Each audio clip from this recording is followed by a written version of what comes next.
के तमला मिटाए है, जिंदगी के तमला मिटाए वो दाई, जिंदगी के तमला मिटाए है। सगरो जग जगमगाए भक्ति गंगा बहाए, सगरो जग जगमगाए भक्ति गंगा बहाए। जोत जवार के संग दाई सगरी नहाए, कलेसा जवारा के संग दाई सगरी नहाए।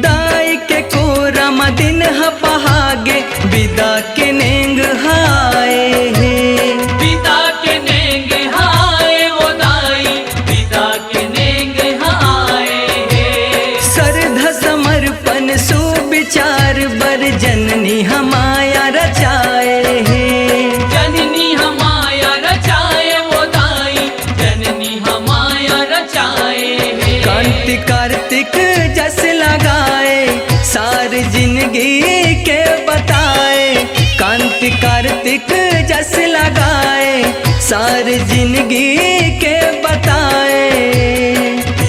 कलसा जवार के संग दाई सगरी नहाए, कलेसा जवारा के संग दाई सगरी नहाए।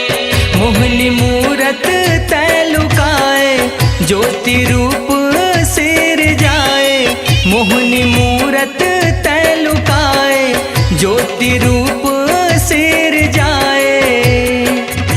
कलसा जवार के संग दाई सगरी नहाए, कलसा जवार के संग दाई सगरी नहाए।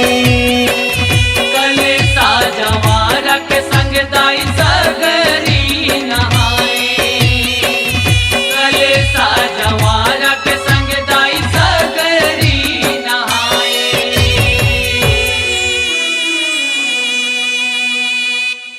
अपनी आवाज को दीजिए एक नया मुकाम। डिजिटल रिकॉर्डिंग की दुनिया का जाना पहचाना नाम स्वरांजलि, जहां गूंजती हैं ध्वनियां अपनी माटी की सौंधी सुगंध के साथ। छत्तीसगढ़ी संगीत के विविध रंग जो पहुंचाते हैं पूरे प्रदेश में डिजिटल रिकॉर्डिंग के संग। स्वरांजलि स्टूडियो, नेमी चंद गली नंबर 2, गंजपारा, रायपुर।